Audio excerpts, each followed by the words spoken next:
Picture this, you're inside a tank moving from one point to another. Next thing you're hearing is this buzzing sound. You look up to see a $400 quadcopter with an anti-tank round duct taped to it, heading straight towards your hatch. The modern soldier doesn't have to imagine though, because that's exactly their situation. Welcome to Odium. I'm your host Ilium, and this is my assistant Saya. For most of modern military history, even now, everything in the sky has always been angry. First, it was bombers, then fast jets going Mach Jesus, then ballistic missiles that could cross entire continents in tens of minutes. Now we have to worry about the 100 kamikaze drones actively homing in on your location. Good luck hitting any of that with a $4 million Patriot missile. Drone warfare really took off between 2020 to 2023, where Azerbaijan had some beef with Armenia, and the Russian invasion of Ukraine, where Russia launched swarms of Iranian-designed Shahed-136 drones against Ukraine. I know drones have been a thing since the 1980s, but who even thought of sending an entire drone army towards the enemy like it's a game of command and conquer? At the same time, I hate to be a hater because these drones look cool as hell. I also hate to be the guy having to fight in a battlefield with a bunch of flying lawnmowers in the sky. That's not a stretch, by the way. These Shahed drones genuinely use a lawnmower style 2-stroke engine to get themselves from the sky to your face. Each one of these Shahed drones costs about 20k to 40k each, dirt cheap compared to the $1 million cruise missiles. Saya, can you pull up America's 2026 military budget real quick? You know, with that much money, you could eliminate... Part of the video was basically me ranting about how much money $800 billion is and what we could do with it, but after fact-checking my own numbers, I realized this section wasn't even entirely accurate. The world hunger estimate I used was based on an older simplified figure that's been repeated online for years. The homelessness estimate comes from a 2010 article and wasn't even a universally accepted number. The 529 billion figure comes from a cost estimate for Senator Barney Sanders' College for All proposal. I copied it from a long-term federal budget estimate and compared it to the other numbers as if they were covered in the same time frame. So this whole comparison ended up being misleading, which is why I'm talking over it right now. Anyways, back to the video. Who are we beefing with? The entire solar system? This shit is straight out the Bible. What was it? Breastplates made of iron? The sound of their wings are like chariots? You cannot convince me that the day we have drone swarms that big is the day the world ends. But of course, that's not how actual military spending works. However, it still shows the sheer difference in cost per unit warfare. You know what's even cheaper? Late 2022 to 2023, some soldiers decided to strap an old anti-tank warhead to a first-person view drone, flying them directly into vehicle hatches and trenches. These cost a mere $400 to $600, yet these DIY drones possessed enough power to disable multi-million-dollar tanks. How is that any fair? This looks ridiculous. It's insane this actually even worked. Fortunately, there is a solution to the drone problem that has existed for a long time now. When the Germans looked at the drone problem, they tapped into some ancestral power and concocted the ultimate, fully automated, rapid-fire anti-air denial system. Who are we denying? Anything that's close to the tree line that makes a buzzing noise. Ladies and gentlemen, I present you the Rheinmetall Skyranger 30 and 35. Now, the Skyranger family isn't the only one capable of dropping drones like flies. I'm simply talking about them specifically because I think they're the coolest. To understand how we arrived at this apex predator of short-range air defense, we have to take a quick trip down memory lane. Our story begins not in Germany, but in Switzerland, with a company called Oerlikon Contraves, a Swiss company which was later absorbed by Rheinmetall. Some information about Oerlikon Contraves: they used to be a legendary Swiss defense giant. Their crown jewel was the Oerlikon GDF system, paired with the radar system called Skyguard. That name is way too tough for a simple radar system. You can read about it in the description, where I have most of my resources listed in this video. I might make a video on it later though.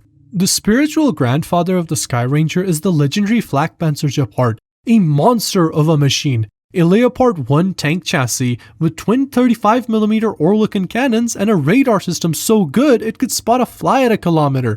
It was supposed to protect NATO's convoys from Soviet helicopters and ground attack swarms, but after the Cold War ended, Western armies decided that mobile gun-based air defense was obsolete, focusing more on surface-to-air missiles. Personally, I wouldn't have ever retired the Flakpanzer Gepard. It's just too cool of a system. For any of you who have played Call of Duty, I'm sure you've deployed SAMs before. Whenever someone gets a kill streak, like a chopper gunner, or those planes with the 3 different guns on them, I'm not sure what they're called, I'll just put it on screen. I always ran a SAM in my kit. My favorite setup used to be SAM into napalm into chopper gunner.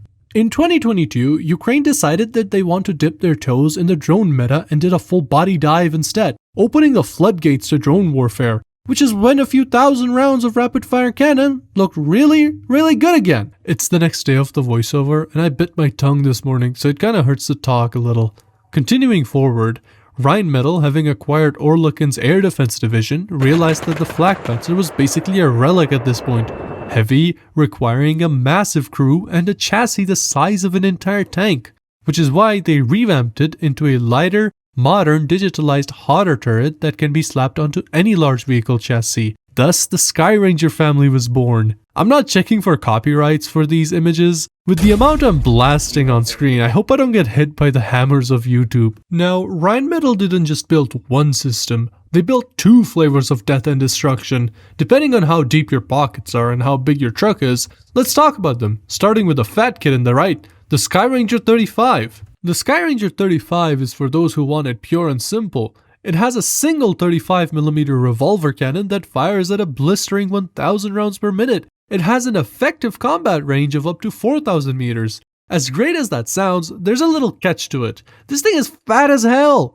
It weighs around 4.25 metric tons. Because it's so heavy, you can't just put it on any random vehicle. It requires a heavy-duty 8x8 wheeled chassis or a tracked hull to carry the sheer weight of this thing. Which brings us to its smaller, more athletic sibling, the Skyranger 30. Built to be faster and lighter, personally I like this flavor of the Skyranger more. This thing has a 30mm KCE revolver cannon. It fires even faster at 1200 rounds per minute, but has a slightly shorter range of only up to 3000 meters. This thing only weighs in at around 2.5 tons. You know what that means. You can slap some secondary weapons on that shit. You can strap this thing with a short-range air defense missile, like the Mistral or a Stinger, or if you're feeling extra angry, the heavy-duty laser-guided micro-missiles like the Skyknight. But a big gun is useless if you're blind. To ensure these systems never miss, both variants are packed with an ungodly amount of sensor tech. We are talking about state-of-the-art ASA radars that can track its targets in full 360 degrees, paired with the first, which can track heat, so even if the drones are completely made of plastic and emit zero radar signature, the Skyranger sensors can still detect them. This thing has straight ESP and you can't convince me otherwise.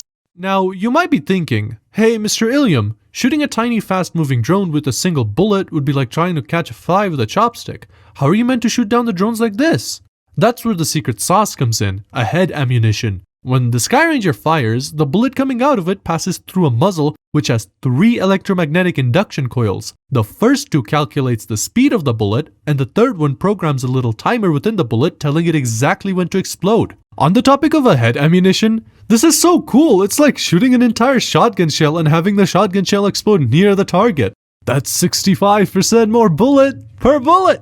The Skyranger doesn't try to hit the drone, it creates a wall of kinetic doom right in the drone's path. So what's the operational use of these giant beasts? Its primary job is mobile SHORAD. In other words, moving armies or moving someone from point A to point B without being bombed every second. Unfortunately though, you can't camp with this thing. You so much as stay still for an hour, you'll have artillery rain on your head. So your air defense has to be able to do 60 miles an hour.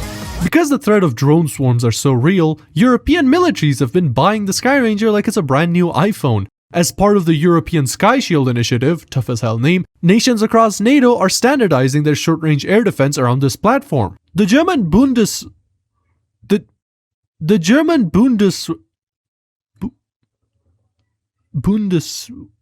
German Armed Forces is putting the Skyranger 30 on their wheeled boxer vehicles to finally replace the capability they lost when they retired the Gepard. Hungary is putting them onto their track-length infantry fighting vehicles. Austria is putting them on their PANDUR armored cars, and Denmark is putting them onto their PIRANHA 5th generation fleet. If I had some money for it, I'd also buy one and put it on my roof. I just hope I don't get showered with artillery. The Skyranger isn't the only type of mobile SHORAD defense, as I said earlier in this video. There's the American Striker M SHORAD, Korkut from Turkey, K-30 Biho from South Korea, the Pantsir S1 from Russia. I simply talked about the Skyranger because I liked it the most.